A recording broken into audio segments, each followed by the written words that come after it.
بسم الله الرحمن الرحيم. السوالات و جواباتو دې مبارکه سلسله کې د الله په توفیق سره 214 نمبر نشست او ناسته توجه که درس ساتي فائدہ به ته ملاوي شي. زر دا قصه ختمه کړئ چې خلکو توجه نه خرابي نه چلیږي بندوي ډایرک.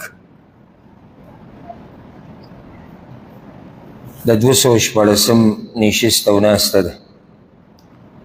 په دې کې اولنی سوال د ورور کړی دی چې یو سړی د کافر سره او دغه شان د فاسق او فاجر مسلمان سره په تجارت کې شریک کېدی شي او کنه، او که چېرته زه کافر سره په تجارت کې شریک یم او بیا زه د هغه نه د خپل شراکت ختم کم، خو کوم چې راس المال د هغه سره پاتې شي، وایي چې دا بدله بیا زه درکوم او ما سره شراکت ختم کړو، نو دی چې په کوم مال کې تجارت کوي د دې زکات په ما باندې شتي او که نه، او ما د هغه سره شراکت پرېښودی دی. جواب د دې مسلې اول دا یاده کړئ، د مسلمان شریک کېده د کافر سره په تجارت کې دغه شان د فاسق مسلمان سره د جایز دي، خو د دې شرطونه دي. اول خو دلیل په دې باندې دا د امام بخاري دا روایت راوړی دی چې رسول صلی الله علیه وسلم د خیبر چې کوم یهودو هغوی ته د خیبر ځمکه حواله کړې وه چې دوی فصل او کرونده کوي، او چې څه بیا کېږي نو هغه به په هغې کې به نیم د دوی نیم د مسلمانانو. نو دا یو قسمه شراکت دی د رسول صلی الله علیه وسلم او د یهودو په منځ کې په ځمکه کې. نو هغه شراکت داسې چې محنت د یهودو دی، یعنې کار به هغوی کوي په دې ځمکه کې، بیا چې څه میلاویږي هغه به هغې کې به یو برخه دوی اخلي. نو ځمکه د رسول صلی الله علیه وسلم وه یا د هغه د طرف نه وه، او کار فصل کرونده د یهودو د طرف نه وه. او امام بخاري رحمه الله په دې حدیث باندې باب هم داسې تړلی چې باب دی په هغه مسله کې یا په دې مسله کې چې د مشرک سره د کافر سره شراکت کول دا روا دي. موږ دې لپاره شرطونه یې، اولنی شرط هغه دا دی مسلمان که چېرته کافر سره یو ځای تجارت کوي، نو اولنی خبر هغه دا ده چې د دې د لاسه داسې نه چې دی د دې کافر سره په داسې محبت کې پرېوځي چې د ده نه دا خبره یېره شي چې دا مخامخ سړی د الله او د الله د رسول او زما د دین دشمن دی او زما هم دشمن دی. یو دا خبره به یاده ساتي. دویمه دا چې مشرتیا به دی هغه له نه ورکوي، ځکه چې دې کې ذلت دی چې او جي به چې تاسو څه وایئ او موږ ستاسو ماتحت یو، نه، شراکت دی خو دی به ځان ذلیله کوي نه. بله خبره هغه دې کې دا ده چې دی به په دې خپل تجارت باندې نظر ساتي، ځکه چې هغه کافر دی، هغه دپاره حلال او حرام ته هغه نه ګوري. نو داسې نه چې هغه په داسې څه کې لګیا وي چې هغه ناروا وي، چې دا یو څو خبرې به کي او د دې خیال وساتلی شي، نو بیا د کافر سره په تجارت کې شراکت کول جایز دي. د فاسق او فاجر مسلمان سره د بېدینه انسان سره په تجارت کې شریک کېده روا دي. شرط دا دی چې د ده مال هغه داسې یو سړی سودخور دی او مال یې ټول د سود دی، یا بل داسې حرام سلارې ده، نو د ده سره شراکت کول نه دي پکار. او الحمدلله داسې ډېر مسلمانان شتي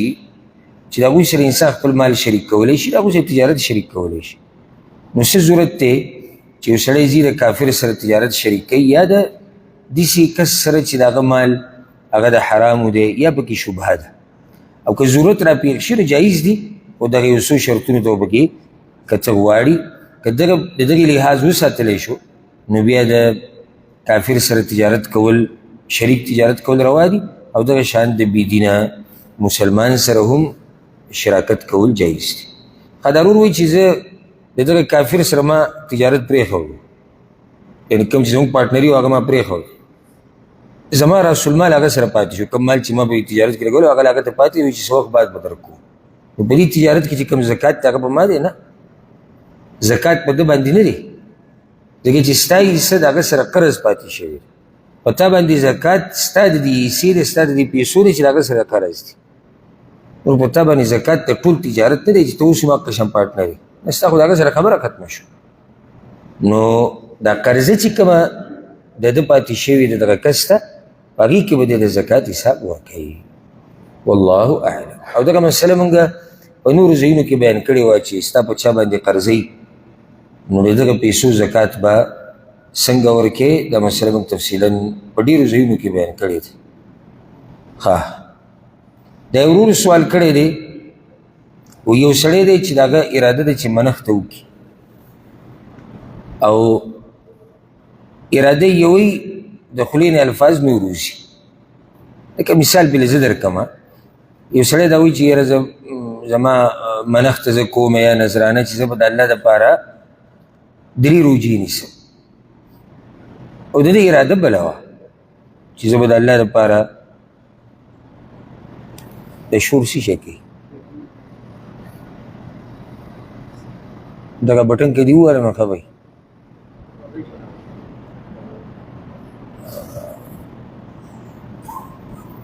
ښه. وایي زما اراده دا و مثال چې زه د الله دپاره 3 ورځې روجې ونیسم، او د خولې نه نور الفاظ ووتو، یا اراده یې وه چې د الله دپاره یو څاروی حلال کړي، د الله دپاره عمره به کوي، او وی چې زه به 3 روجې نیسم، یعنې سبقت لساني چې ورته وایي، یا په ژبه باندې نور سره. نو اوس وایي دې سره څه کوو؟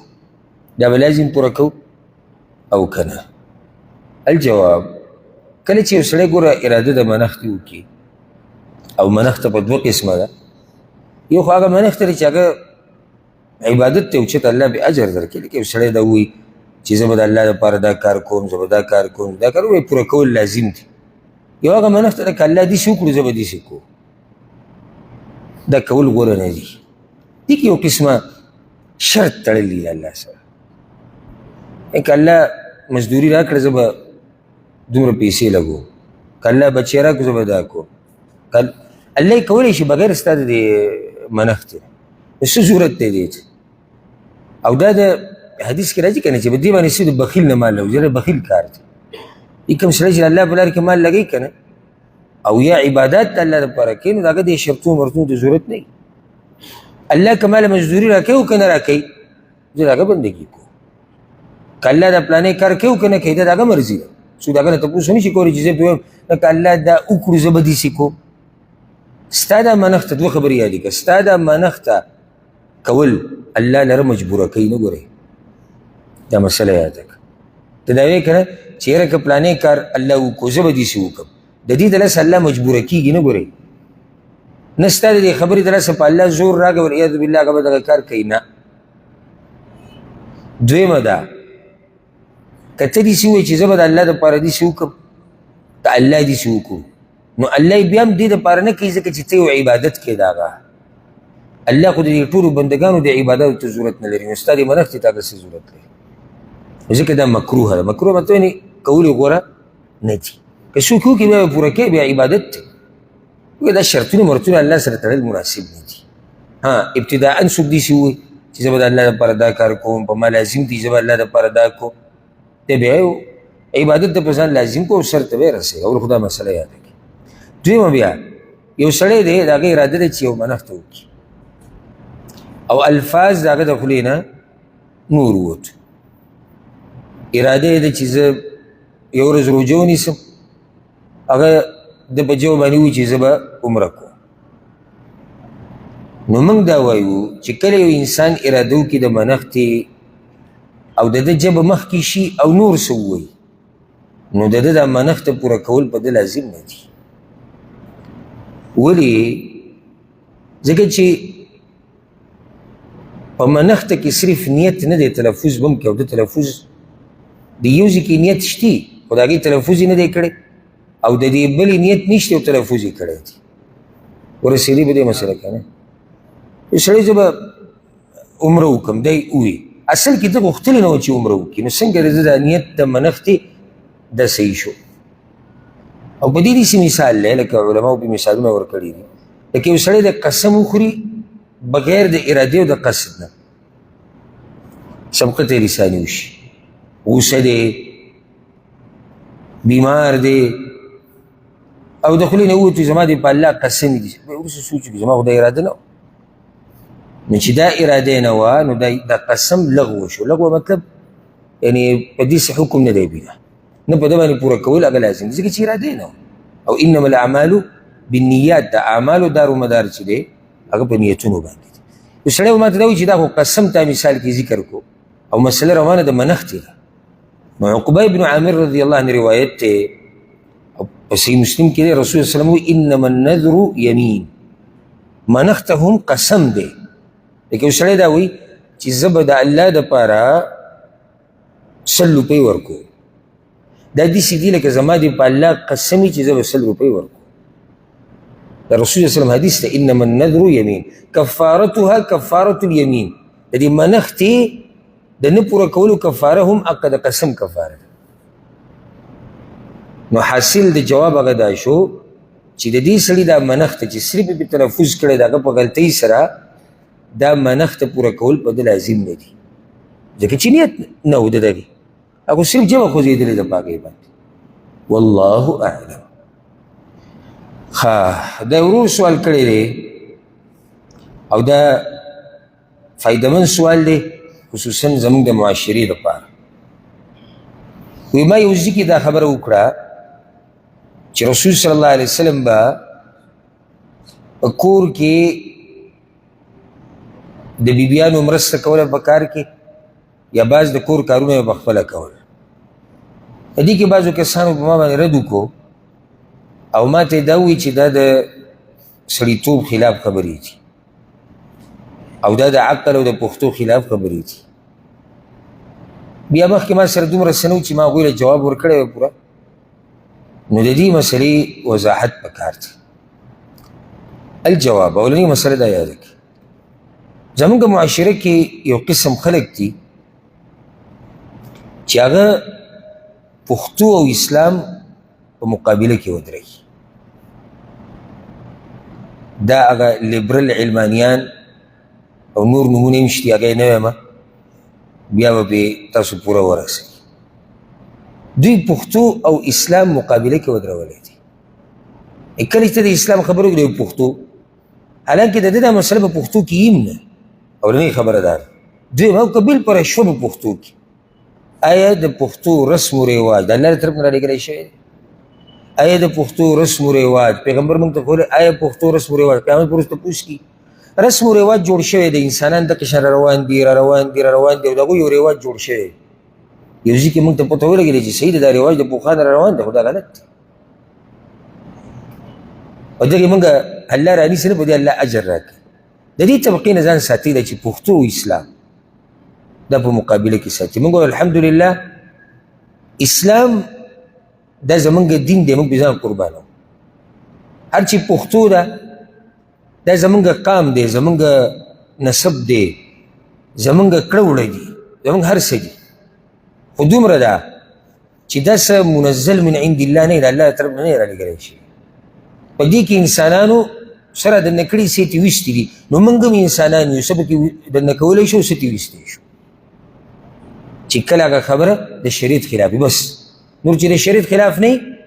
بې خلاف ورزي مه کوه دا زما طرف نه یو نصیحت واله چې کله په علاقه کې یو عرف او عادت جوړ شوی که نه او هغه د شریعت سره ټکراو نه خوري نو ته د دې عرف او عادت نه مه وځه د علاقې هغه رسم و رواج چې هغه د شریعت خلاف نه ته ترې مه وځه د دې نه وته دا کمزورتیا ده نو خو دا دعوت ورکوو الا دا چې کله مسله پکې راشي چې د شریعت خلاف ده نبي امون خو په دیني والله مکلف کړي ته په هر حال کې په رسم و رواج عمل کړي او په دې مکلف چې په هر حال کې په شریعت عمل کړي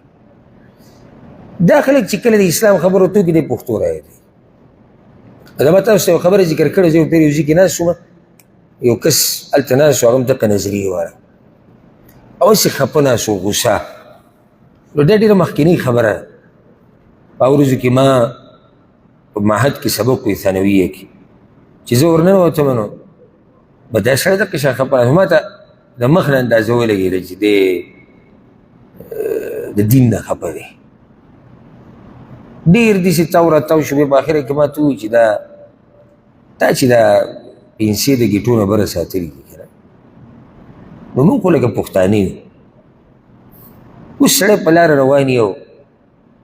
زنانه رواني که نه په لاره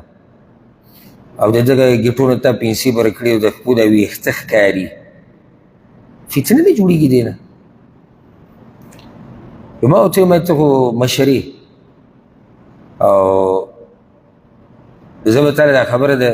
جواب به د ادب په اداره کې درکړم دا که ته زما همزولی وي که نه نو بیا ما د دې نه دله ښه جوابونه درکول. اولنۍ مسله هغه دا ده پوښتن به یوازې ته نه یې پوښتن زه م یم. تا سره پښتو ټیکه نه ده اخیستې زه م پوښتن یم الحمدلله په دې زه الحمدلله وایم. دویمه مسله ستا کور کې خو ما ټي وي او ډیش او دا شیرې مینه خو به نه وي که نه هغه ته بل طرف ته ما بل طرف ته نه یم تللی. ځکه ټي وي او ډیش کې چې دا انډین او دا ډمان او دا خلک کته بره کېږي موږ پښتانه نه یو دې کې غیرت څه نه وي. ځکه چې دا ښځه دا لکان ګوري دا جنکۍ یې ګوري پردي سړي پکې اوړي راوړي دې ته فتنه نه جوړېږي. بله زموږ په دې مارکېټونو کې چې دا کم حال روان دی دا فتنه نه ده. په دې بازارونو کې چې کوم روان دی په دې نیټ باندې چې دا کم حال روان دی دا فتنه نه ده. چې او ما چې کله بهر ملکونو ته لاړ شي عجیبه خبره بهر ملکونو ته لاړ شي چې راشي نو بیا باجنګي کې ګرځي. معلوم کړی خلک یې الټه صفت کوي دی بهر پاتې دی یوروپ کې پاتې شي دا فتنه نه ده. خو زما دا فتنه په دې شو ځکه چې زه د دې لپاره اوچت ساتم د ګېټونو ځکه چې دا ماته الله ویلي د ده ورانه دې خبرې سره ده چې ته چې پکې دا وایي چې دا ماته دین ویلي دي. نور که دا اوس زما سټایل وی بیا ماته چا څه وي زما سټایل کې خو دې بس تاسو کې تللي ده جنګي له منډې زنګنانو نه برئ هېڅوک ورته څه بلکې خلک وایي دوی ترقي کړې ده بهر ته تللي دي ترقي کړې ده جامې گزار کړي هېڅوک ورته څه نه اکثر یې ورسره بني نوم هغه بل اچولی هغه مټې چې ټولې ښکاري زنانه هم ګرځي هر څه ګرځي هېڅوک څه دا سټایل دی. خو زما پیسې صرف د ګېټو نه بری دي نو دلته به ویښته ښکاره کېږي نو د ویښتو نه به بیا په لاره څوک جنۍ روانې زنانه نو هغه به بیا دې ویښتو ته ګوري نو بیا به هغې ته فتنه جوړېږي. بله خبره مای اخر دا کومه زنانه ده چې په لاره داسې روانه ده چې پنډو منډو ته ویښتو ته هر څه ته ګوري دا دومره فارغه ده. زنانه په لار روانه ده دا داسې ګوري چې کوم سړي پنډۍ لګي دا ویښته پکې راوتي دغه ویښته ښکارېده او ما یوازې د بیا متبله ما یوازې د پنډو په ویښته باندې فتنه جوړېږي. دا د انسان د سړي په دې مخ چې دا ویښته دي دا چې لستوڼي بره کړي د ده په لاسونو باندې ویښته دي دا د سر دا ویښته چې دي او دا داسې او داسې به بیا ځه. الغرض ما ته پته ولګېده چې د دې سړي اصل کې د دې دین د دې مسلې سره نه لګي. نو ګوره پښتو یې وله راوسته اوس د ده خبره غلطه ده پښتو د دې خلاف خو نه ده بلکې پښتو خو دا وایي الحمدلله اگر که مونږ کې ډېرو پرېښودې ده چې سړی به د سړو خوی کوي او ښځې به د ښځو کوي. د سړو خوی دا دی چې دوی به ځان پسې پنسې نه راکاږي ښځې به ځان پسې راکاږي دا پښتو هم وایي او پښتو دا هم وایي چې ته به د حیا او د عزت جامې اچوې درون لباس باچې دا پښتو کې نه وي زموږ مشران څنګه لباس اوس یو سړی راغلی دی او هغه یې لنډ تنګ کړی دی او کمیس یې دومره لنډ کړی یې خښتګې پکې ښکاري او پنسې هم پسې راکاږي او دی د پښتو خبرې کوي. د ډېر وخته پورې او په بعضو علاقو کې د پښتنو بعضو علاقو کې دا هم عیب دی چې سړی ګیره اخلي. دا ماته بعضو کسانو په خپلې دغه علاقې او د معاشرې خلکو دین د لاسه نه وایي پښتو کې دا دي چې سړي سره دا نه دي مناسب چې دی ګیره لري کوي. نو دلته دې پښتو سره څه کوي دا مني که نه مني. الغرض د دې خلکو کوشش دا دی چې زما استاد د زړه نه د اسلام هغه محبت هغه لري کړي په نوم د څه پښتو. ولې بله لار خو ته میلاو نه شوه که نه که بل څه مونږ ته وایي مونږ یې نه منو نو راشه وایي دوی ته د پښتو کوه نو دا ټکي به پرې اثر وکړي نو د دې د لاسه به دوی د دې دین نه شاته روان شي. راځو دې مسلې ده. اول دا خبره یاده کوي چې د رسول صلی الله علیه وسلم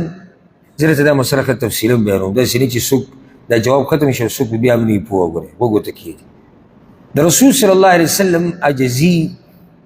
او اوچت خوی او سړیتوب او درنوالی دا و چې چې هغه به په کور کې خدمت کو. دا اسود ابن یزید رحمه الله روایت ته په صحیح بخاري کې دی، ما د عائشه رضی الله عنها نه تپوس کو ما كان النبي صلی الله علیه وسلم يصنع في البيت، رسول الله وسلم په کور کې څه کار کو؟ قالت كان في مهنه اهله، هغه به د کور په خدمت کې وکړي. فاذا سمع الاذان خرج، اذان به اوري به ووت. یو خبره بیا د ذهن نه کېدي چې وځي. کوم خلک چې بدی د اعتراض کوي چې پښتو دې کې اکثر داسې دي چې ښځه ورله ګزار ورکوي دی غږ نشي کولی، خو دې هم دا خبره بهر کوي. نه نو تاسو چې وایي چې حدیث کې راغلی دی پښتو، نو پښتو کې دا چې ښځه به درله ګزار درکوي ته به ورته خاندي راخاندي؟ ښځه به په تا باندې چغې وایي ته به ورته غلی ناستې؟ ښځه به تا ته سره کېږي شنه کېږي ته به ورته خاندي راخاندي؟ وایي دې باره کې دې څه خیال دی؟ هشام بن عروه روایت ته خپل پلار نقل کوي، هغه عائشه رضی الله عنها ته پوښتنه چې رسول الله په کور کې څه کوي؟ اوس د کور خدمت سره په دې ځان پوه کول غواړي. وی کان یخیط ثوبه، خپلې جامې به یې ګنډلې، څه ځای به شلېدلو هغه به یې ګنډو. ویخصف نعله، پیزار که چېرته شلېدلی هغه به یې برابرو، او وی سړي چې کوم کارونه کور کې کوي هغه به یې کوو. یو روایت کې داسې هم راځي چې ویخدم نفسه، د خپل ځان خدمت به یې کوو. یو روایت کې راځي ویحلب شاته، که چېرته بیزه وه ګډه هغه به یې ولشله، پۍ به یې ودرول، پۍ دپاره به یې ودرول. اوس دا یاده کوي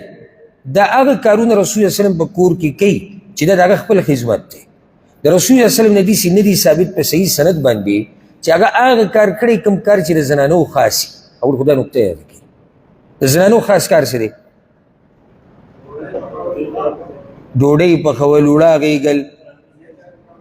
ځای جارو کول، دا د رسول وسلم نه په صحیح سند نه دي ثابت چې هغه کړي دي. دته لارو پښتو دته څه کړي ده؟ هغې دا کړې ده چې ښځه به ناست دی، سړی به کار کوي. ګوره رسول وسلم چې خپلې جامې به خپله ګنډي، اول خو هغه خپله خدمت کوي، دا دغه مسله ده. دویمه داسې ډېرې پیرې کېږي او شوي دي او موږ سره شوي دي چې سړی کور ته ننوځي یو څه ته یې ضرورت وي او ښځه په بل کار کې مصروف وي، نشي کېدی. یا بیماره ده، پلار کره تللی ده، میلمانه ډېر راغلي دي، اب یو خدمت کې ده، ستا ضرورت دی. مثال کې ګریوان دې شلېدلی دی، ستن دې راواغسه ټکتې دې وایسته، دې کیسه دي. زه خو یم دا عین پښتو ده، دا عین پښتو ده، غیرت دی چې تا یو زنانه چې په هغې بوج دی هغه دې نوره په عذاب نه کړه. لږه رنګوله په هغې پخی دی، میلمنو سره دی، لږه بیماره ده او ته راوله ښه پیزار دې شلېدلی ته کېناسته او ستا خپل خدمت دی. څاروی ودرول داسې خاص زنانو پورې خو نه دی، او څومره زمونږ په ملکونو او علاقو کې دا کار په خپله کوي که نه کوي؟ حجرې ته راوځي نارینه او دغه کار کوي. دې کیسې دي.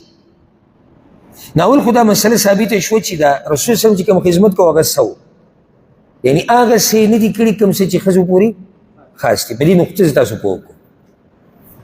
دویمه مسله د هغې نه بعد دا واورئ، او که چېرته سړی داسې څه وکړي چې هغه ښځې پورې خاص وي، نو دا روا دي بلکې اوچت خوی دی په بعضو حالاتو کې.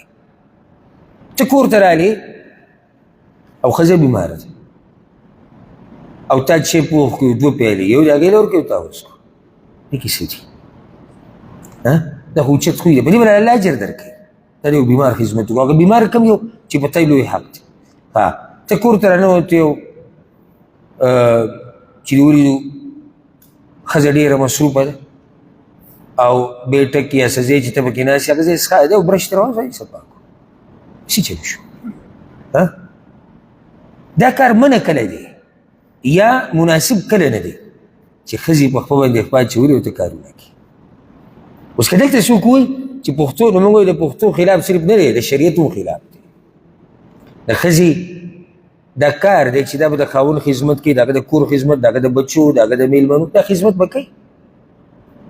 خو چې دې د ځان نه سړی جوړ کړی او داسې دانې به کې وشتي. او عجیبه دا دی چې دغه دانې بیا بهر د پښتو خبرې کوي.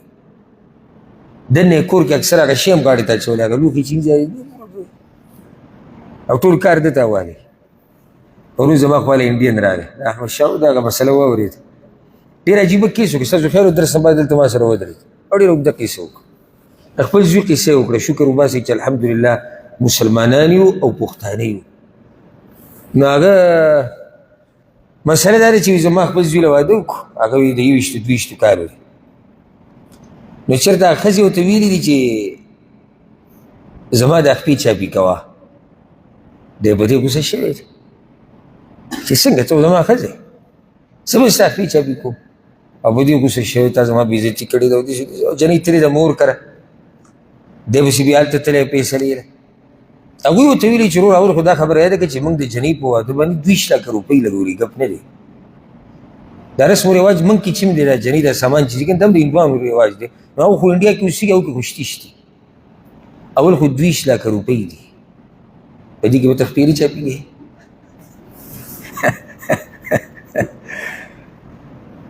نو یا غرض چې رور یې راغی مشر، هغه ته د قیسه وکړه چې ستا دې خور ده وکړه، هغه ښې وي نورې دې نه چاپې کولې. وی دویم رور یې راغی، دی وایي چې دویم ته به ووایو، وی هغه دویم ته ووایي چې داسې داسې مسله ده، هغه وایي ښې وي ته چاپې کولې دې ولې نه. درېم یې راغی کشر، او هغه ورته ووایي چې زما خوی ګوره ډېر وران دی او داسې څه به وکړم چې بیا به ته خفه یې. هغه د دوه هم تېز و. نو ده ورته وایي چې ستا خوی ګران دی سخت دی، ته به څه وکړې، ستا دا خور پاتې. نو بیا هغوی ما نه دې مسلې تپوس کوو چې دا طلاق شوي دي او که نه. نو چې اوس داسې حالات دي که نه، دا یوازې د پښتو نه، دا د شریعت خلاف دي چې ښځه ناسته ده خپل وخت باندې چلو زیاتي ته د کور خدمت وکړي او بیا ستړی ستومانه څه کړي، بیا به خپې هم چاپي کړي. دا ذلت دی. او دا هغه کوم اوچتوالی چې الله سړي له ورکړی دی که نه، رجال قوامون علی النساء، سړي اوچت دي په ښځو باندې الله، هغه اوچتوالي کې کمی راولي چې ښځې ډډه لګولې ده او تا جارو راغستی کش کش کش، او بیا وایي جي عاجزي، دا عاجزي ده. او یا وایي رسول وسلم دا کار نه دی کړی. ایا دا زمونږ ضمیر او ایمان مني چې د رسول وسلم هغه اوچتې بیبیانې دې ناستې وي او رسول وسلم کار کو؟ زمونږ ښځې موږ دې ته نه بریدي. پاتې امهات المؤمنین دومره اوچتې زنانه هغوی به ډډه لګولې او رسول وسلم به کار کو. دا حالت کله جوړ شي؟ زنانه مصروفه ده، بیماره کور ته تللې ده. ښه داسې هم کیدی شي، دا هم روا دي، کله ناکله عادت به ترې نه جوړه، داسې نه ته وایي چې زمونږ ته پکې لار پیدا شو. لکه مینې محبت د لاسه سړی یو ورځ ښځې ته ووایي چې نن دا انګولی زه پخوم، تاسې دا اوسه ښځی څنګه پخوم؟ ښځه خاوند دي، د یو بل سره ژوند داسې شریک دی چې په مرګ جدا کېږي. او دا سړی راولګېدو انګولی پوه کړو یا چای یا جوس یې جوړ کړو، او هسې د مینې محبت دپاره په دې کې څه دي؟ خو داسې نه چې دا مینه محبت بیا ټول عمر وي که نه، سهار ماښام بیا ولاړې په کچن کې او کته به راکېږي او دا لوښو دا کړسا جوړه وي چې زه مینه کوم، دغه مینه نه ده بیا. نو په مسله اوس ورسېدی که نه؟ یو خو دا چې رسول وسلم کور کې خدمت کړی دی، هغه څه یې کړي دي چې سړي یې کوي. داسې څه د رسول وسلم نه نه دي ثابت په صحیح سند، کمزورو سندونو سره شتي چې هغه کار کړی چې کوم کار ښځو پورې خاص دی. او کم کار چې ښځو پورې خاص دی دا هم بعضو حالاتو کې نارینه کولی شي. او د دې نه دومره غټه مسله جوړول نه دي پکار. موږ ته که پښتو غیرت یادو که نه، نو موږ ته نورې ډېرې مسلې پرتې دي، پکار چې هغې کې پښتو غیرت یاد کړو. دا مسلې به پرېږدو، دا هسې د ځان نه دی او غیرت او دغه جوړ کړی دی. والله اعلم. امید دی چې دې مسله به ښه رسېدلې یې که نه، نه یې رسېدلې. ښه دا یو ورور سوال کړی دی، وایي تا بل ورځ د جنازې مسایل چې بیانول، نو تا پکې دا ووایي چې که سړی مړ شي نو ښځه وله غسل ورکولی شي، او که ښځه مړه شي نو خاوند وله غسل ورکولی شي. سوال دا دی چې آیا نکاح د مرګ نه بعد پاتې که نکاح په مرګ سره ختمیږي؟ جواب دا د بعضو علماو فتوه ده چې بس د مرګ سره نکاح بالکل ختمه، او دلیل به سره چې د مرګ سره نکاح ختمیږي. دا ډېر ګران دلیل دی. سړی مړ شو یا ښځه مړه شو نکاح ختمه شو، په دې څه دلیل تاسو نه لري؟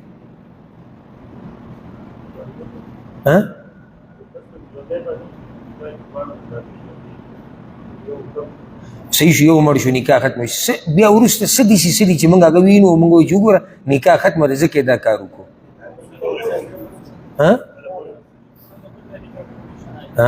ښه ده چې ذهن ته م راغی. دا ښځه بل ځای کې واده کېدی شي که نه شي؟ واده کېدی شي چې عدت تېر کړي. یو سړی دی 4 ښځې دي، د 5مه کولی شي، 4مه مړه شوه، دلیل دی په څه باندې؟ چې نکاح ختمه شو. یو سړی د یو ښځې سره واده کړی دی او هغه یې طلاقه کړه، بیا وروسته د هغې د خور سره واده کولی شي؟ هغه مړه شو، عفوا طلاق مسله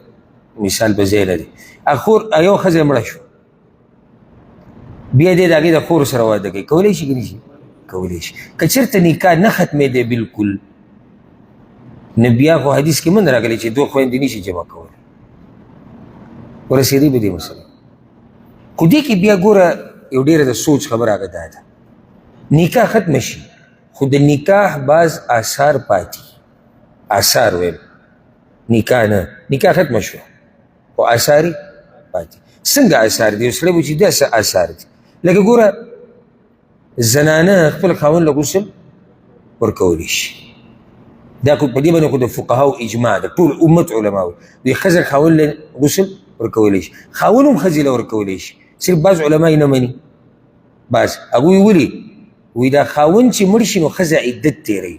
4 میاشتې 11 ورځې، نو په دې ورځو کې نکاح یي،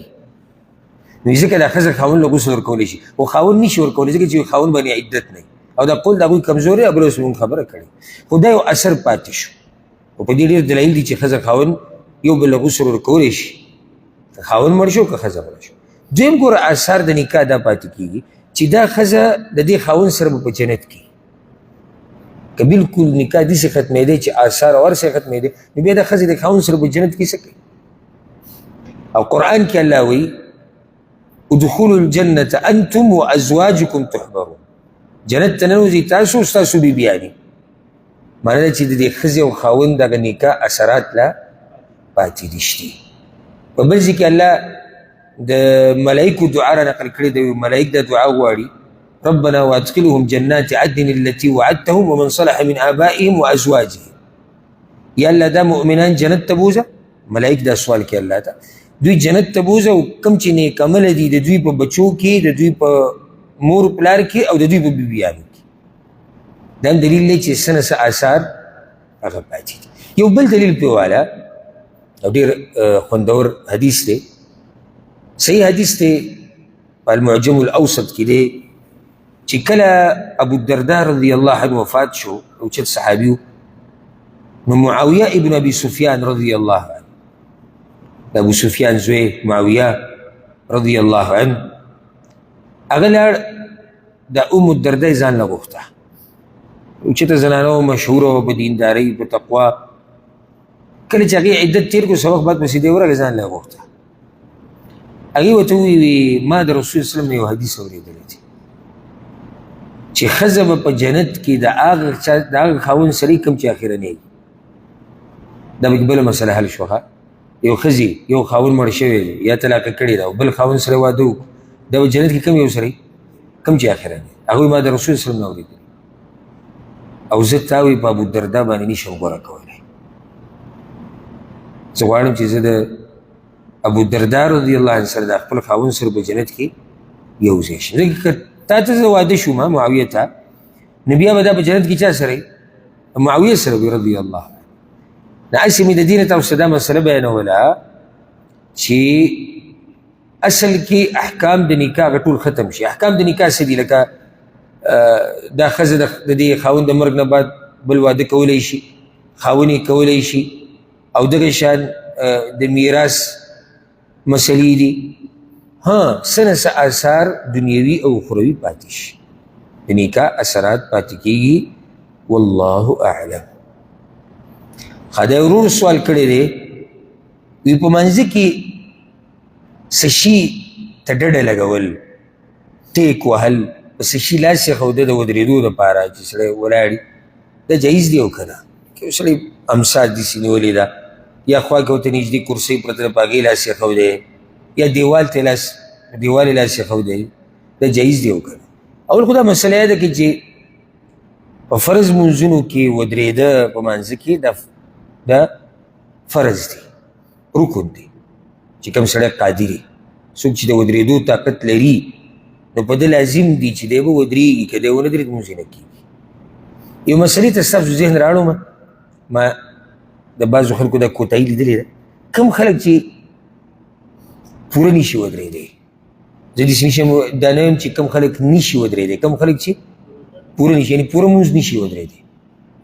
دی به دومره ودرېږي څومره چې ودرېدی شي غلطي ما دا لیدلې ده لکه اوس یو سړی د بزنګانانو باندې درد دی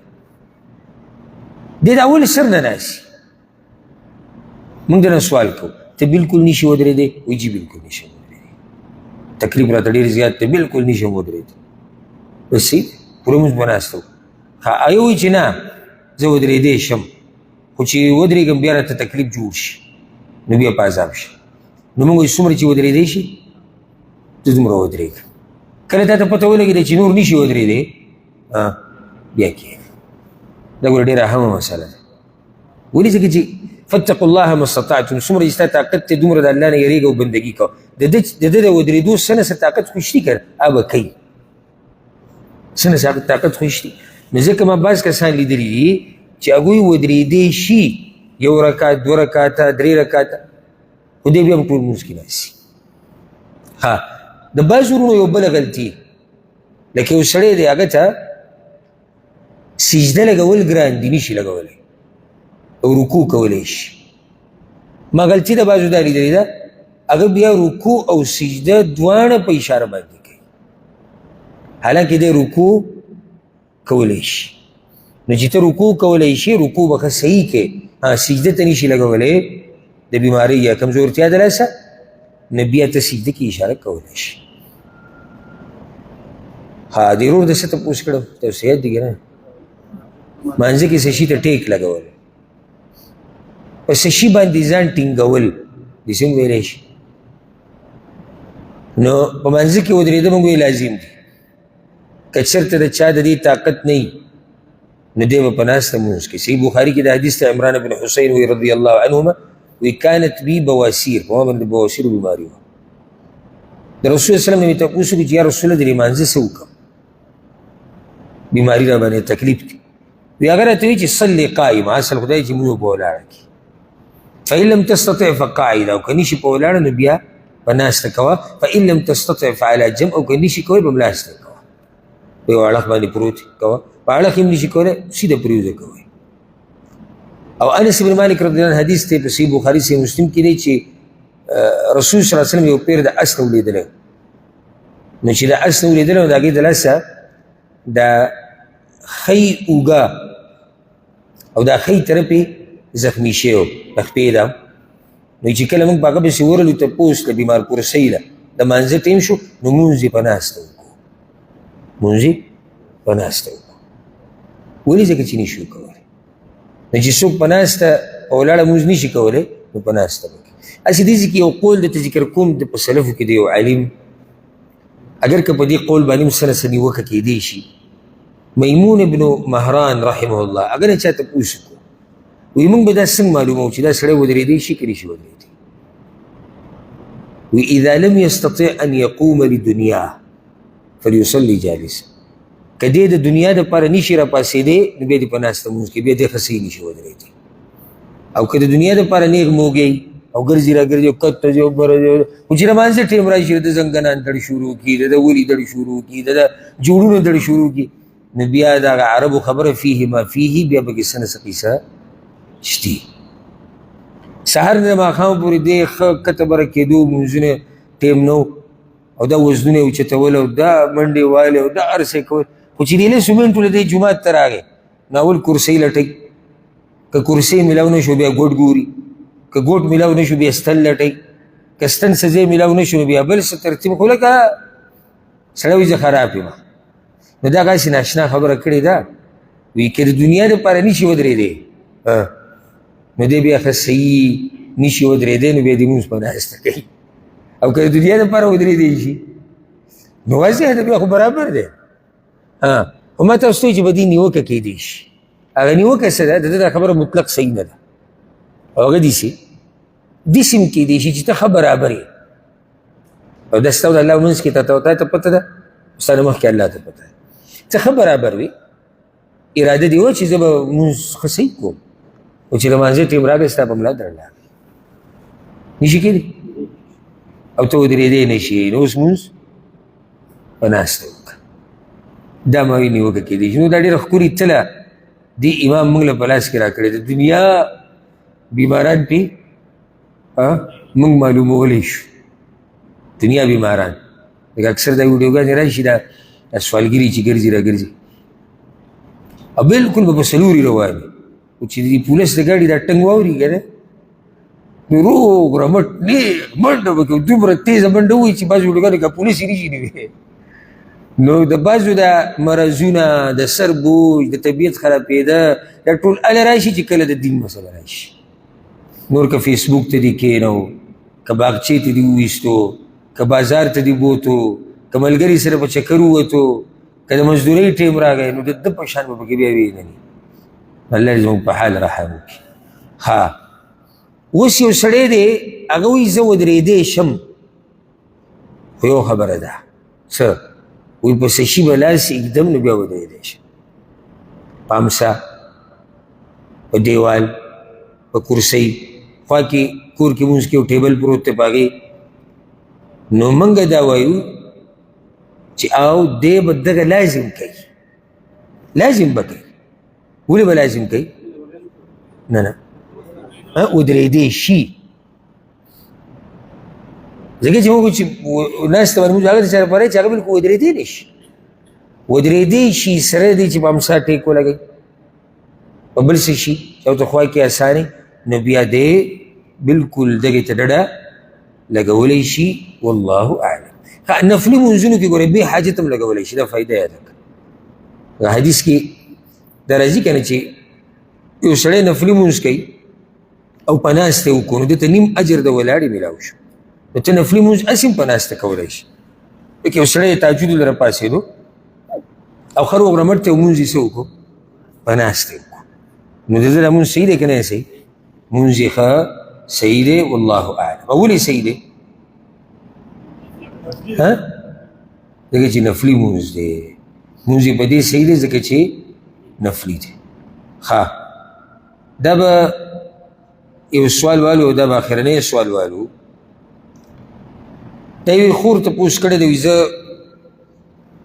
یو جومات ته لاړم جمع پکې ولاړه وه نو ما چې زه به د زنانو په دې ځي کې د ماښام مونځ وکړم چې زه ورننوتم نو هغوی چې مونځ ختم کو او باران ډېر تیز ورېدو نو هغوی بیا اقامت شروع کړو د ماسخوتن مونځ یې کوو دوه مونځونه یې په باران کې جمع کول سوال دا دی چې ښځه دوه مونځونه جمع کولی شي په باران کې او که نه الجواب زنانه دپاره په کور کې دوه مونځونه یو ځای کول نشته کور کې ولې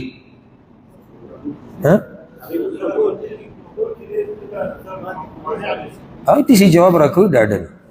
واضح دی که نه دی که پټ پناه جواب دی کتاب پسې ګورئ جواب ته چې ولې زنانه کور کې نشي کور کې هغه خو هسې هم ناسته ده باران تیز دی او که روغ دی دا د هر مونځ په خپل ټیم هر چې نارینه دی ده ته را ګنجایش ولې میلاو شو دی جمع له راځي او باران دومره تیز دی سیلۍ دومره تیزه ده واوره داسې ورېږي چې هغې کې راوته بیا ناممکن دي شریعت دا گنجائش ورکړی دی چې دی دې دوه مونځونه یو ځای کړي خو جمع دې نه پرېږدي دوه مونځونه دې یو ځای کړي خو جمع دې نه پرېږدي خو دلته مسله دا راغلې چې زنانه جمع لتلې نو یاده کړئ دا مسله چې زنانه کله جومات ته لاړه او دا د مسلمانانو د جمع سره مونځ کوي او هغوی دوه مونځونه یو ځای کوي نو دا ورسره هم دوه مونځونه یو ځای کولی شي ولې ځکه چې دې ټیم کې دا د مسلمانانو د جمع تابع ده نو د هغه جمع په تابعدارۍ کې د دوه مونځونه یو ځای کړو او دا کار د دې څه دی صحیح دی او روا دی الله رب العزت دې موږ په دین باندې پوه کړي او الله رب العزت دې موږ د جهالت او د هر قسمه ګناه او فسق او فجور نه لرې ساتي هذا والله اعلم وصلى الله وسلم على نبينا محمد